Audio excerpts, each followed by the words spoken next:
Where are you watching from right now, and what time is it there?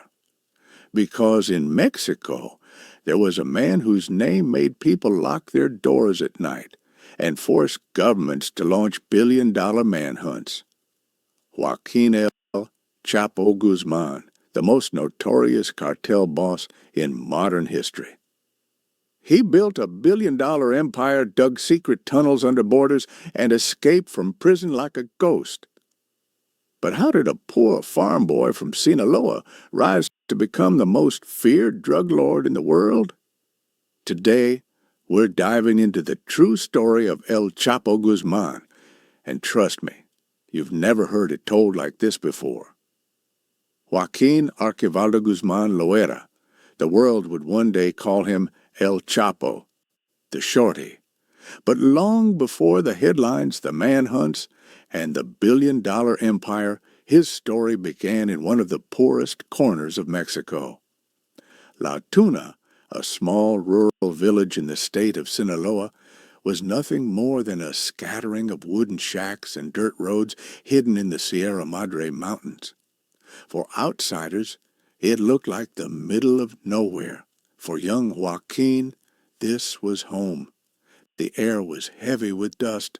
The fields stretched endlessly, and opportunities were as dry as the soil. His family, like many others, struggled every single day just to survive.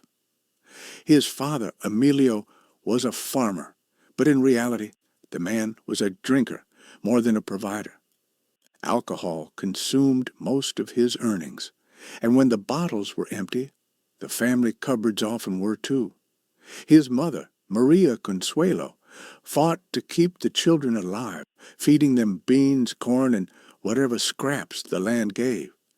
She was strict but determined, and it was from her that young Joaquín learned the meaning of toughness. From a young age, Joaquín was forced to grow up faster than most children. At just 6 or 7 years old, while other kids might be playing, he was already working the fields. His small frame, which later earned him the nickname El Chapo, was often bent under the hot sun, planting corn or carrying bundles of wood. School was barely an option. He only managed a few years of basic education before poverty dragged him away from the classroom and into the unforgiving cycle of survival. But here's the twist. Poverty wasn't just hardship. In Sinaloa, poverty was also the doorway to something darker, the drug trade. The region wasn't called Mexico's drug heartland for nothing. For decades, farmers here grew more than just corn and beans. Hidden between the mountains and valleys were secret patches of marijuana and opium poppies. These crops promised money far beyond what corn could ever bring. For a boy with nothing, that temptation was impossible to ignore. By his early teens, Joaquín was already dabbling in this world. He started small, helping his cousins plant marijuana fields, learning how to scrape opium sap, and transporting little packages for local growers. At first, it seemed like just another job. But unlike farming, this job paid. And money meant food on the table, shoes on his feet, and most importantly, a chance to break free from the endless cycle of poverty. But with money came danger. Sinaloa was crawling with rival traffickers, corrupt officials, and violence. Young Joaquín saw it all. He saw neighbors disappear, killed in disputes over smuggling routes. He saw police turn a blind eye in exchange for envelopes of cash. He saw that in this world, survival didn't depend on honesty. It depended on power, cunning, and brutality. By the time he was a teenager, he was no longer just a farm boy. He was ambitious. He had one dream, never to be poor again, and he was willing to do whatever it took. There are stories that even at that young age, he showed signs of leadership. His cousins and friends followed his orders when working in the fields. He had a knack for organization. If they were planting marijuana, Joaquín made sure every inch of land was used, every plant accounted for. If they were selling small amounts to local buyers, he made sure no one cheated them. He wasn't just a worker. He was already acting like a boss. But ambition also brought him into conflict with his father. Emilio wasn't just a drunk, he was abusive. Tired of the constant beatings and neglect, Joaquín reached a breaking point. One day, as a teenager, he stood up to his father. Some say he even threw him out of the house. Whether or not that story is exaggerated, what's clear is that from then on, Joaquín was determined to control his own fate. By the late 1970s, the drug trade in Mexico was booming.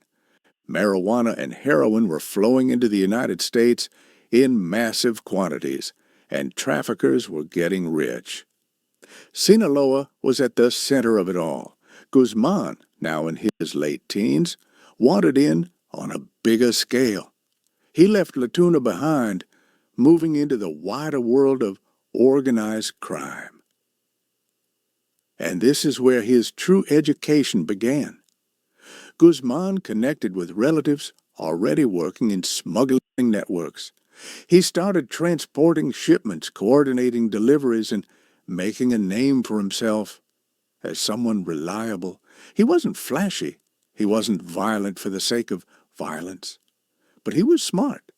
He understood logistics, and he understood loyalty. In a business where betrayal was common, that mattered. Little by little, Joaquín climbed the ranks. From planting poppies in hidden mountain valleys, he was now dealing with real traffickers. He learned how the product moved from small towns in Sinaloa through secret airstrips, across the border, and into the hands of American dealers. Every step of the chain was dangerous, but it also revealed to him a simple truth. If you controlled the chain, you controlled the money.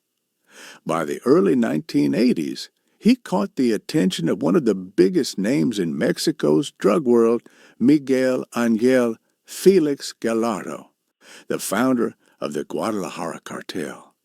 This man was known as El Padrino, the Godfather. He was running Mexico's drug trade at an industrial scale, and Guzmán, still a young man, was about to step into his world. For El Chapo, this was the turning point. Poverty was behind him. Now, he was standing at the doorway to power. But what he didn't know was that the very skills that made him valuable, his cunning, his obsession with logistics, and his ruthless determination, would also set him on a path toward bloodshed, betrayals, and one of the most feared empires in criminal history. When Joaquín Guzmán left behind the dusty fields of La Tuna and stepped into the world of the Guadalajara cartel, he entered a different universe. Gone were the small plantations and modest transactions of his teenage years. Now, he was brushing shoulders with men who controlled multi-million-dollar operations and wielded more power than local governors. At the center of it all was Miguel Ángel Felix Gallardo, known as El Padrino, the Godfather. Under Gallardo's leadership, the Guadalajara cartel was the dominant force in Mexico. It controlled the drug corridors that stretched from South America to the United States, moving cocaine for the Colombian cartels while also pushing Mexico's own heroin and marijuana. If there was a shipment crossing the border, chances were high it had Gallardo's blessing. Guzmán, still young but ambitious, was brought into this empire through his connections. He started as a logistical coordinator, a fancy title for someone who made sure shipments actually moved. But it was in logistics that El Chapo shined. He had an obsession with details, a talent for organization, and a ruthless drive to never let mistakes slide. He earned respect quickly. There's a famous story that in the early days, if a shipment wasn't moving fast enough, Guzmán would threaten his drivers with execution. If a load was late, he demanded it be delivered no matter what, even if it meant driving straight through police checkpoints. He became known as the man who got things done. People started calling him El Rapido, the Fast One. But beyond fear, Guzmán also inspired loyalty. He paid his workers better than most, and he kept promises. In a world where betrayal was as common as breathing, that made him stand out. To his superiors, he wasn't just another worker. He was an asset. By the mid-1980s, the drug trade was changing. Cocaine was king. The Colombian cartels, Medellin under Pablo Escobar and Cali under the Rodriguez-Orihuela brothers, needed reliable partners in Mexico to move their product north. Airplanes were flying in from Colombia, landing on secret runways in Mexico, and from there, traffickers had to smuggle the cocaine across the U.S. border. This was the role of the Guadalajara cartel, and Guzmán, learning fast, understood the opportunity. If you could control the routes, you could control the future. But then came 1989, the year everything changed. Miguel Angel Felix Gallardo was arrested for the murder of DEA agent Enrique Kiki Camarena. The fall of El Padrino shattered the Guadalajara cartel into pieces. Suddenly, the empire had no leader, and the lieutenants who had served under Gallardo began fighting for territory and power. This was the birth of Mexico's modern cartels. Out of the ashes of Guadalajara came three giants. The Tijuana cartel, run by the Arellano Felix brothers, the Juarez cartel under Amado Carrillo Fuentes, the Lord of the Skies, and the Sinaloa cartel, led by Guzmán and his partners. For Guzmán, this was his moment. He returned to his home turf in Sinaloa and began building his own empire. He wasn't alone. He teamed up with powerful figures like Hector El Güero Palma and Ismael El Mayo Zambada. Together, they laid the foundation of what would become the most powerful cartel in the world. The Sinaloa cartel's strength was built on three things: innovation, corruption, and violence. First, innovation. While others relied on traditional smuggling methods, cars, trucks, or human couriers, Guzmán dreamed bigger. He revolutionized drug trafficking with his tunnels. Using engineering teams, he built sophisticated underground passages that stretched beneath the U.S.-Mexico border. These tunnels were equipped with ventilation, electricity, even rail tracks to move shipments quickly and quietly. While U.S. agents were searching cars at checkpoints, tons of cocaine and heroin were sliding silently underground. Second, corruption. Guzmán understood that bullets could kill a man, but money could buy an army. He poured millions into bribing police, politicians, soldiers, and customs officers. Entire towns were effectively under his payroll. If you worked for the government in Sinaloa, chances were high that your real boss wasn't in Mexico City. It was El Chapo. This shield of corruption allowed his operations to run with near impunity. Third, violence. Make no mistake, El Chapo was not just a clever businessman. He was brutal when needed. Rivals who tried to cross him were eliminated without hesitation. Entire families were wiped out to send messages. The most infamous example was the war with the Tijuana cartel. In 1993, A bloody shootout at Guadalajara airport aimed at killing Guzmán left a Roman Catholic cardinal dead, sparking national outrage. The violence was escalating, and El Chapo was at the center of it. But even as his enemies multiplied, so did his profits. By the early 1990s, the Sinaloa cartel was trafficking massive amounts of cocaine into the U.S. The profits were staggering. Estimates suggest Guzmán was moving hundreds of tons every year, raking in billions of dollars. He used fleets of trucks, airplanes, and ships. At one point, he even considered buying old submarines to smuggle drugs beneath the ocean. With money came power, and with power came legend. In his home state, many saw him not just as a criminal, but as a kind of Robin Hood. He handed out cash to the poor, built schools, and made sure his community didn't starve. To some, he was a savior. To others, he was a monster. Yet power also brought attention and enemies. In 1993, Guzmán's luck ran out. After the airport shootout and increasing U.S. pressure, Mexican authorities captured him in Guatemala and extradited him back to Mexico. He was sentenced to 20 years in prison. For many, it seemed like the end of El Chapo's story. But they underestimated him. Prison wasn't the end. It was just another chapter. Inside, Guzmán continued running his empire, giving orders through bribed guards and loyal lieutenants.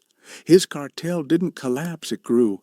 And even as he sat behind bars, Guzmán was already planning something bold, something that would shock the world. Because if Chapter 2 is about building the Sinaloa cartel, then Chapter 3 would be about how Guzmán turned prison into a headquarters, and how he would escape to become a ghost the government could never catch. Prison was supposed to be the end of Joaquín Guzmán Loera.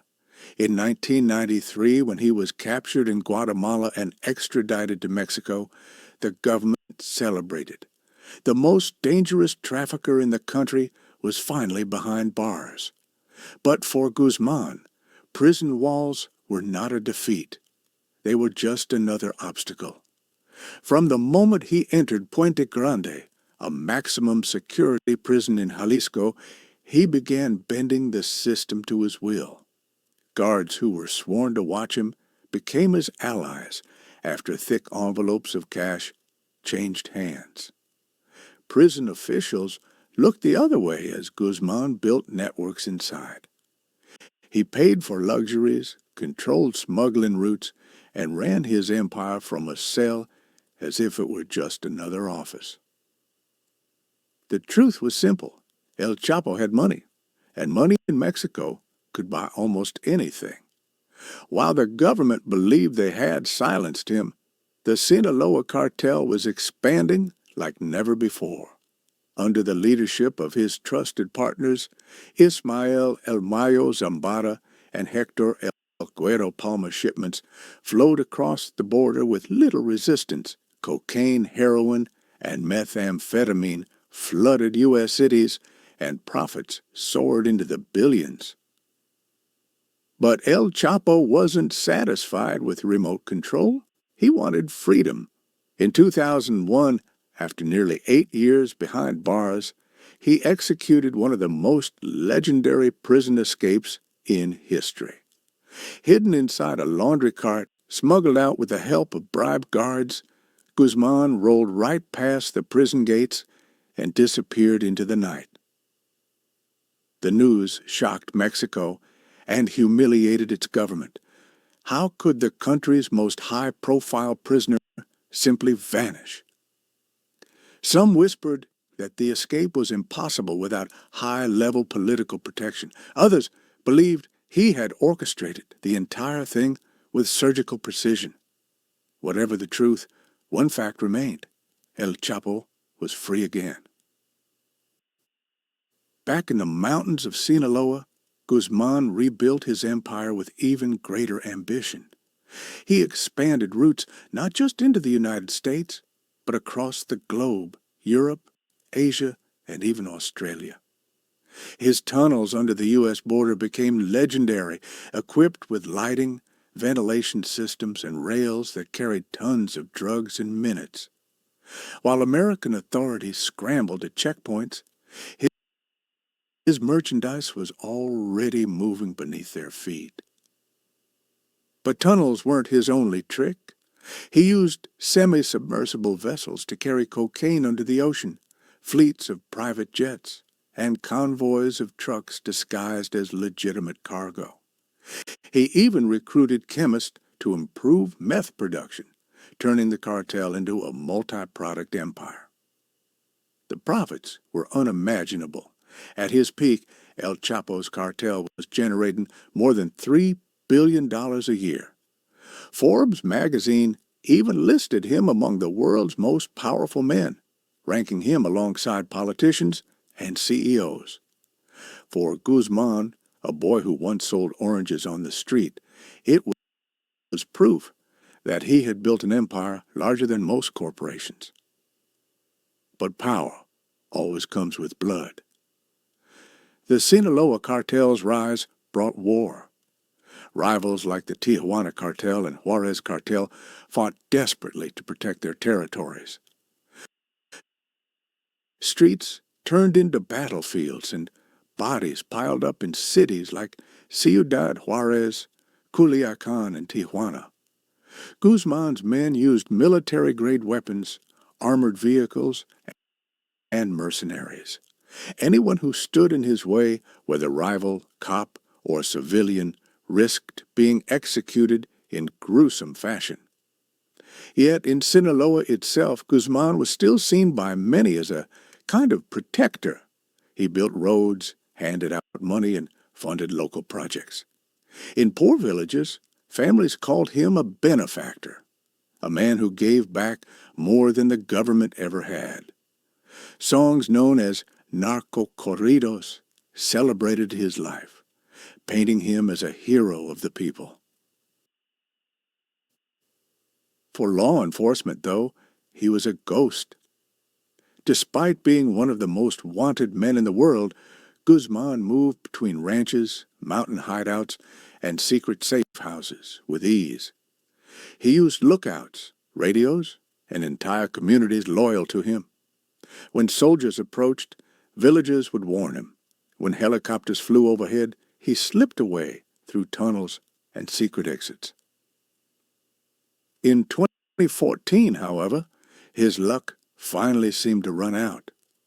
After years of manhunts, Mexican Marines working with U.S. intelligence raided a beachside condo in Mazatlan. El Chapo was captured without a single shot fired. Authorities paraded him before cameras, calling it a victory for justice. The world thought it was the end of the legend. But Guzmán wasn't done. Just 1 year later, in 2015, he escaped again. This time, it was more spectacular than anyone could imagine. From his prison cell in Altiplano, one of Mexico's most secure facilities, a mile-long tunnel had been dug directly beneath his shower, complete with lighting, ventilation, and even a modified motorcycle to speed through. The tunnel led him straight to freedom. Cameras caught the last moment he was seen inside, and then he was gone, like smoke vanishing into the air. The escape humiliated Mexico once again and cemented El Chapo's reputation as the man who could never be contained. To his supporters, he was unstoppable. To his enemies, he was untouchable. But in truth, time was running out. Guzmán's freedom sparked even greater international pressure. The United States demanded action. Mexican Marines intensified their hunt. In January 2016, they cornered him in Los Mochis, Sinaloa. After a dramatic shootout, Guzmán tried to flee through the city's sewers, but was captured once again. This time, the government vowed he would not escape. They were right. In 2017, El Chapo was extradited to the United States to face trial. His empire was still powerful, but his freedom was gone forever. The boy from La Tuna, who once sold fruit on the streets, had risen to build one of the most dangerous cartels in history. He'd escaped prisons, defied governments, and turned himself into a living legend. But now, behind the cold walls of a U.S. Supermax prison, his story had entered its final chapter. And yet, even locked away, the shadow of El Chapo remains. His name still carries weight in Mexico. His cartel, now led by others, continues to dominate the drug trade. For some, he is a criminal mastermind. For others, he is a folk hero. But for everyone, Joaquín El Chapo Guzmán is proof of how one man's hunger for power can change the world and leave behind a trail of blood, money, and myth. The courtroom was silent, but the air felt heavy, charged with the weight of decades of blood, money, and power.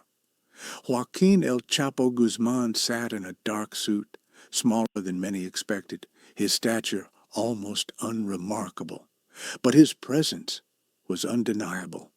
This was the man who had humiliated two governments, who had tunneled out of maximum security prisons, and who had built one of the largest criminal empires the world had ever seen. Now, for the first time, El Chapo faced the one battle he could not escape: justice in the United States. His extradition in 2017 had been the final act of a cat-and-mouse game that had lasted decades. The Mexican government, embarrassed by his escapes and pressured by Washington, handed him over with relief. For years, American agencies, the DEA, FBI, Homeland Security, had poured billions into dismantling his empire. Now, they had him in chains. The trial was unlike anything ever seen in New York. It was called the trial of the century, and for good reason. The charges were staggering: drug trafficking, conspiracy, money laundering, organized crime, firearms offenses, even murder. Over 200 witnesses were ready to testify, from cartel insiders to former associates who had turned against him. The government painted a chilling portrait: Guzmán as the mastermind of a global criminal enterprise that smuggled more than 200 tons of cocaine into the United States, responsible for countless deaths, corruption at the highest levels, and an army of killers. They called him ruthless, cunning, and remorseless. But El Chapo's defense told a different story. They claimed he was merely a scapegoat, a fall guy, while the real leader of the Sinaloa cartel was his longtime partner, Ismael El Mayo Zambada. They argued that Guzmán was being demonized to give the U.S. government a trophy, proof of victory in the so-called war on drugs. For months, the world watched as witnesses stepped into the courtroom and revealed the inner workings of the cartel. Former lieutenants described shipments hidden in jalapeno cans, liquid cocaine dissolved in oil drums, and tunnels under the border that seemed like something out of a Hollywood script. Mistresses and family members told of private jets, secret hideouts, and nights of luxury. But they also told of betrayal, violence, and the ever-present fear of El Chapo's wrath. The stories were surreal. A witness claimed Guzmán once killed rivals with his own hands. Another described suitcases filled with cash delivered to politicians and police. There were tales of lavish parties, safe houses lined with gold, and clandestine meetings where bribes flowed like water. But what shocked the jury most was the scale, This wasn't just a criminal. This was an empire builder. The numbers were astronomical. Billions of dollars in profits. Entire cities controlled. Politicians bought and sold like pawns. It was as if Guzmán had created his own shadow government, one that rivaled the state itself. And yet, throughout the trial, Guzmán remained calm. He smiled occasionally, whispered to his lawyers, and even exchanged glances with his wife, Emma Coronel, who sat in the gallery almost every day. For her, it was a show of loyalty. For others, it was a reminder that the myth of El Chapo was still alive. But myths cannot change facts. In February 2019, after 6 days of deliberation, the jury returned with a verdict, guilty on all counts. Guzmán's fate was sealed. He faced life in prison without parole. When the sentence was read, there was no dramatic outburst, no last declaration. El Chapo sat quietly, as if he had known all along that this moment was inevitable. For decades, he had outsmarted enemies, governments, and even fate. But now, the walls had finally closed in. The judge sentenced him to life plus 30 years. In addition, he was ordered to forfeit more than $12.6 billion, the estimated value of the drugs he had trafficked. It was a number almost too large to comprehend, a reminder of the empire he had once commanded. After the trial, Guzmán was transferred to ADX Florence, the infamous Supermax prison in Colorado. Known as the Alcatraz of the Rockies, it was a fortress designed to hold the most dangerous prisoners in America. Inside, there were no tunnels, no guards to bribe, no laundry carts to hide in. Prisoners spent 23 hours a day in solitary confinement, in cells made of concrete and steel.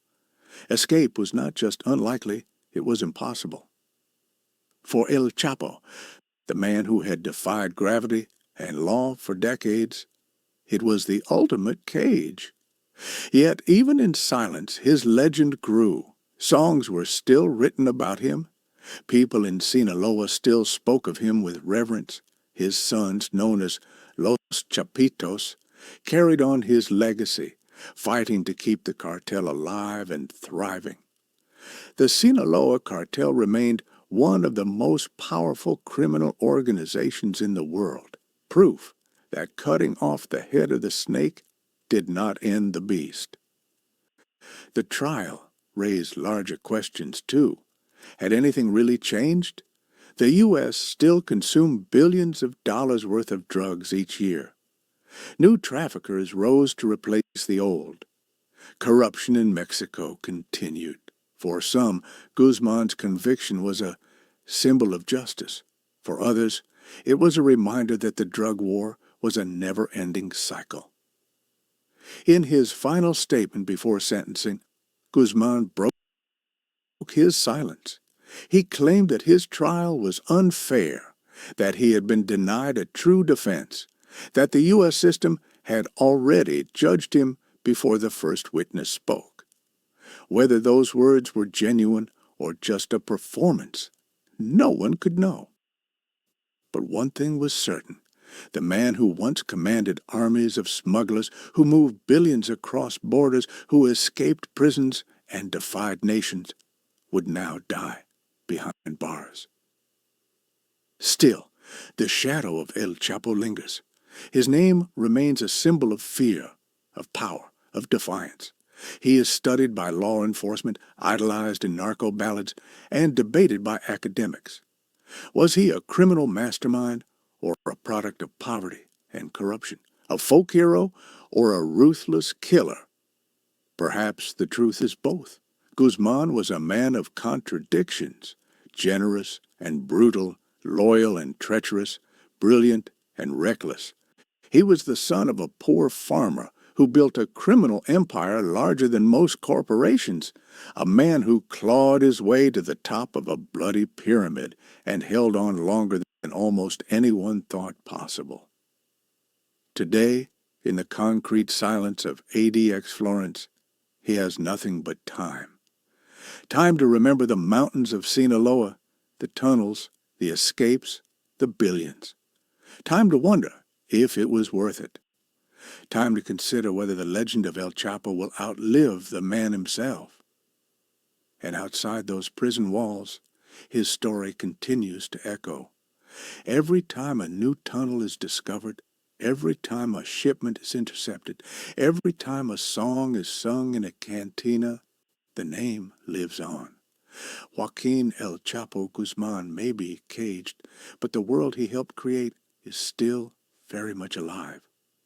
Because in the end, El Chapo was never just man. He was the idea that power can be taken, that governments can be outsmarted, that even the smallest boy from the poorest village can rise to shake the world. And that idea, for better or worse, cannot be locked away. The prison doors slammed shut, and for the first time in decades, Joaquín El Chapo Guzmán was no longer a player on the board. The once unstoppable kingpin sat in a concrete cell in the Colorado desert, swallowed by the silence of ADX Florence, the supermax prison designed to bury men alive in routine and isolation. His empire had been reduced to memories. His tunnels no longer echoed with the sound of shovels. His jets no longer carried cargo across continents. His voice no longer commanded armies of men. And yet, outside those walls, his name still carried power. Sure, because El Chapo's story did not end with his extradition. His legend only grew larger, and his empire, though scarred, continued to move like a machine that refused to die. This was not just the fall of one man. It was the beginning of something darker, the rebirth of a cartel through blood, family, and the changing face of the global drug trade. In Sinaloa, the heartland of Guzmán's empire, whispers of his sons grew louder. They were called Los Chapitos, Ivan Archivaldo, Jesus Alfredo, Ovidio, and Joaquín Jr. Raised in the shadow of their father's fortune, they inherited not only his wealth, but also his enemies. To some, they were spoiled children playing with an empire too large for their hands. To others, they were the natural successors, ruthless enough to continue the dynasty. Their rise was not peaceful. Rivals who saw opportunity in El Chapo's absence lunged for territory. Old allies questioned their leadership, and even within the family, alliances cracked like thin ice. The world quickly realized that the fall of El Chapo had not brought stability, it had ignited a new war. The Chapitos controlled powerful factions within the Sinaloa cartel, but another titan loomed in the shadows. Ismael El Mayo Zambada. For decades, El Mayo had been Guzmán's partner, older,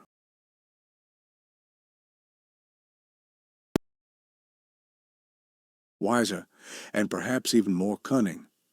Unlike El Chapo, El Mayo had never been captured. His ability to avoid the spotlight was legendary, while Guzmán reveled in daring escapes and theatrical displays of power. El Mayo thrived in silence, pulling strings like a ghost in the wind. Many believed he was the true mastermind all along. The balance between El Mayo and the Chapitos became the defining struggle of the post-Chapo era. On one side, the old guard, cautious and calculating. On the other, the young heirs, impulsive and hungry to prove themselves. The cartel splintered, reformed, and splintered again, like a serpent growing new heads each time one was cut off. But while internal wars raged, a new force transformed the battlefield: fentanyl. Unlike cocaine, which required coca plants from South America, or heroin, which depended on opium poppies, fentanyl was different. It was synthetic, produced in labs from chemicals often imported from China. A small quantity could be pressed into pills or mixed into heroin, making shipments lighter, cheaper, and far deadlier. For the cartels, fentanyl was a gold rush. For the United States, it was a nightmare. By the mid-2010s, fentanyl overdoses were claiming tens of thousands of American lives each year. Cities across the U.S. were drowning in addiction. Families were shattered. Politicians pointed fingers. And almost every investigation led back to one name, the Sinaloa cartel. Even from behind bars, El Chapo's legacy was killing more people than ever before. The Chapitos seized this new market with ruthless efficiency. Labs in Sinaloa churned out pills disguised as prescription painkillers, blue OxyContin lookalikes, each laced with enough fentanyl to kill. Shipments moved north through established routes, hidden in cars, trucks, and even legitimate cargo. Distribution networks spread across U.S. cities like veins. The profits dwarfed anything Guzmán himself had earned. A single kilo of fentanyl, worth just a few $1,000s to produce, could generate millions on the street. But fentanyl also brought new levels of violence. Rivals wanted their share. Authorities increased their crackdowns, and the Chapitos, eager to hold their ground, unleashed terror on those who opposed them. Videos surfaced online of convoys of armored trucks, cartel gunmen wielding .50 caliber rifles and grenade launchers, military tactics on display as if they were their own private army. One incident revealed just how far their power reached. In October 2019, Mexican authorities arrested Ovidio Guzmán, one of El Chapo's sons, in Culiacán. Within hours, the city turned into a war zone. Hundreds of gunmen flooded the streets, setting fires, blocking roads, and launching attacks on military positions. Civilians were caught in the crossfire. Panic swept through neighborhoods. Faced with overwhelming violence, the government made a stunning decision. They released Ovidio.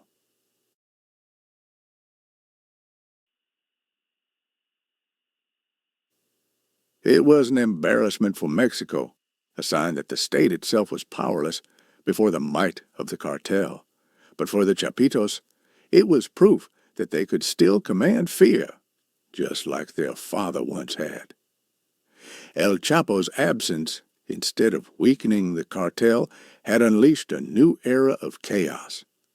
His sons embraced brutality with a younger, more reckless energy. They understood modern media. Using viral videos and social networks to project their image, they lived in luxury, flaunting cars, weapons, and women, while their soldiers fought in the streets. But even as the Chapitos grew in power, the world's obsession with their father never faded. El Chapo became a myth, a ghost haunting both governments and the people of Mexico. In Sinaloa, narco ballads still sang of his escapes. Murals depicted his face alongside saints. For the poor, he remained a Robin Hood figure, remembered for the money he handed out and the roads he built. For the wealthy, he was a symbol of corruption so deep it touched every level of society. His wife, Emma Coronel, briefly carried the torch of his legend.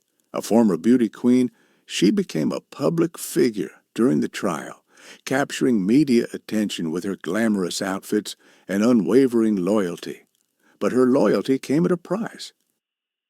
In 2021, she was arrested in the United States, charged with helping her husband run his empire even from prison. She eventually pleaded guilty, sentenced to 3 years in prison, though her punishment seemed light compared to the gravity of the cartel's crimes.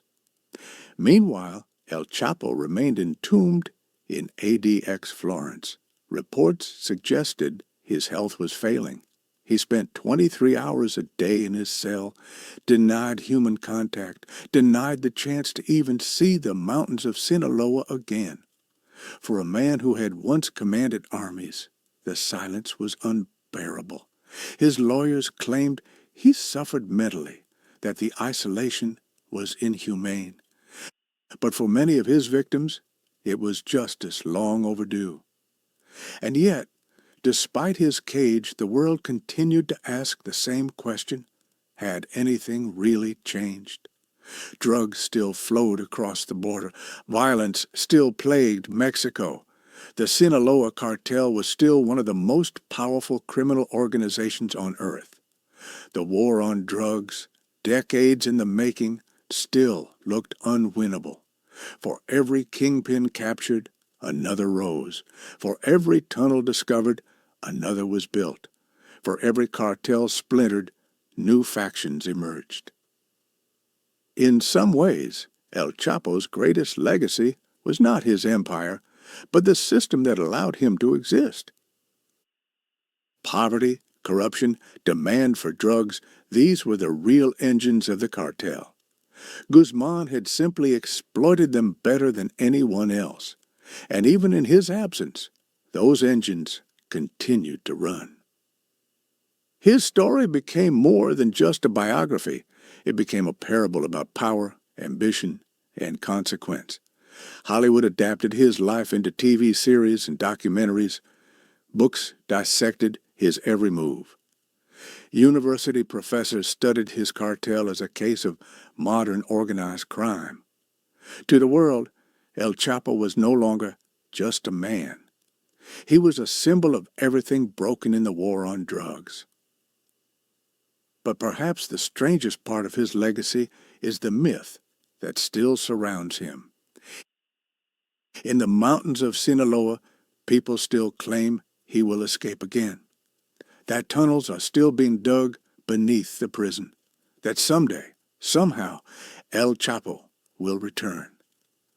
These stories blur the line between fact and folklore, keeping his legend alive long after his empire should have died. The reality, however, is colder. El Chapo will likely never walk free again. The Supermax prison has no weaknesses, no bribed guards, no blind spots. His health will decline, his voice will fade, his name will one day be a memory, but the world he shaped will live on. The cartel continues, the drugs continue, the violence continues. And maybe that is the cruelest twist of all. Because Joaquín El Chapo Guzmán dreamed of power, and he achieved it. He dreamed of wealth, and he surpassed it. He dreamed of freedom, and for decades he cheated it. But in the end, his legacy is not freedom. It is a machine that devours lives on both sides of the border, addicts in American cities, families in Mexican villages, soldiers, police, journalists, and politicians. His true monument is not a golden palace, but the graves of the thousands who died in his shadow. Still, his story captivates us, because it is not just the story of one man. It is the story of a world where crime and power are intertwined, where governments and cartels play a deadly game, and where legends rise from poverty to command nations, only to fall into silence.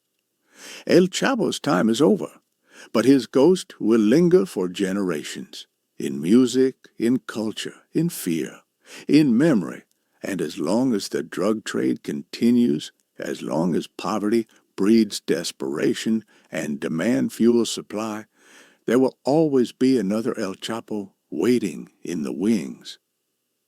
And maybe that is the most dangerous truth of all.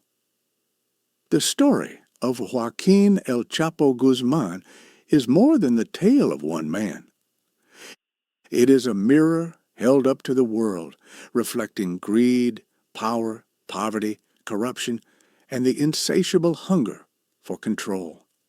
From the dusty mountains of Sinaloa to the skyscrapers of New York City, his shadow stretched across borders, governments, and generations. He was not just a drug lord, he was a symbol of everything broken in the war on drugs. Think about where it all began. A boy born into poverty, working the fields with bare hands, selling oranges just to survive. For many in Mexico, his rise to power seemed impossible. And yet, with ambition as his weapon, Guzman built an empire that rivaled corporations and defied nations. His name became synonymous with tunnels, with billions in profit, with daring escapes that humiliated governments. He proved that with enough money, walls could crumble, guards could be bought, politicians could be bribed, laws could be bent until they snapped. For decades, he seemed untouchable, like a ghost who could not be caught, a figure who slipped through fingers just when the world thought it had him. But every legend eventually collides with reality. The boy who climbed from the dirt became the man who lived in cages. The same ambition that built his empire also sealed his fate. He lived by tunnels, but in the end, he was buried in concrete. He dreamed of freedom, but his final chapter is written in solitude, locked in a cell where time itself is his only companion. And yet, even as his body sits in prison, his spirit roams free in stories, songs, and memory. To some, he is still a hero, a man who gave money to the poor, who challenged corrupt politicians, who stood as proof that the forgotten could rise. To others, he is nothing but a murderer, a tyrant whose empire was built on rivers of blood and mountains of graves. The truth lies somewhere in between. El Chapo was both a man of generosity and cruelty, of brilliance and brutality, a folk hero and a feared tyrant. His story is not one of good versus evil, but of power, what it gives, what it takes, and how it always demands a price. And here's the haunting part. Capturing him did not end the story. The drugs keep flowing. The violence continues. His sons, his rivals, his allies, they carry on the business as if he never left. The machine of the cartel does not rest. It evolves, adapts, and grows stronger. So, what was won? Was justice served, or was it just a symbol, a trophy for the cameras? For the families who lost loved ones to addiction, to violence, to corruption, El Chapo's cage is little comfort. For the people of Sinaloa, the poverty that gave birth to him remains. For governments, the war on drugs continues, a war with no end in sight. Maybe that is why his story fascinates us so deeply, because it is not really about him. It is about us, about the choices societies make, about the systems that create men like El Chapo, about the demand that fuels the supply. It forces us to ask hard questions. Is the war on drugs winnable, or is it a cycle that simply creates new villains each generation? Guzman himself cannot answer these questions. He sits in silence, far from the mountains where his story began. He will never walk free again. He will die in his cell, forgotten by time, remembered only by myth. But the world he shaped, the tunnels, the violence, the billions, the empire will live on long after his name fades. And perhaps that is his truest legacy. Not the escapes, not the wealth, not the trials, but the reminder that power is fleeting, that legends are fragile, and that even the strongest empire can fall in a single moment. The story of El Chapo is over, but the story of the world that created him is not. Somewhere in the mountains of Mexico, A boy is growing up in poverty, dreaming of more. Somewhere across the ocean, a dealer is moving product to meet demand. Somewhere in a boardroom, a politician is taking money to look the other way. The cycle continues. The wheel turns, and another legend waits to be born. So, remember this. When you hear the name El Chapo, do not just think of the man. Think of the world around him. Think of the governments, the demand, the corruption, the poverty, because that is where his true power came from. That is why his story matters. And if you've stayed with me through this journey from the mountains of Sinaloa to the tunnels beneath the border, from the prison escapes to the trial of the century, then you've seen the legend, the man, and the myth. Now, it's up to us to decide what it means. Because in the end, El Chapo's greatest escape was not from a prison, it was from death itself into immortality. His name will live on long after his body fades, in songs, in stories, in history. That is the power of myth. That is the curse of legend. And with that, we close this chapter of history. The rise, the reign, the fall, and the echo of Joaquín El Chapo Guzmán. If you found this story as gripping as I did, make sure you subscribe, hit the like button, and let me know in the comments what you think. Was El Chapo a mastermind, a monster, or both? And do you believe the war on drugs will ever end? Your thoughts, your voice, your perspective, they matter here because together we are not just telling stories. We are uncovering truths, exploring legends, and remembering the lives caught in the shadows of men like El Chapo. So until next time, stay curious, stay safe, and remember, history is not just written in books. Sometimes it's carved in tunnels, whispered in songs, and hidden in the lives of those who dare to chase power at any cost. This is the story of El Chapo, and now it belongs to you.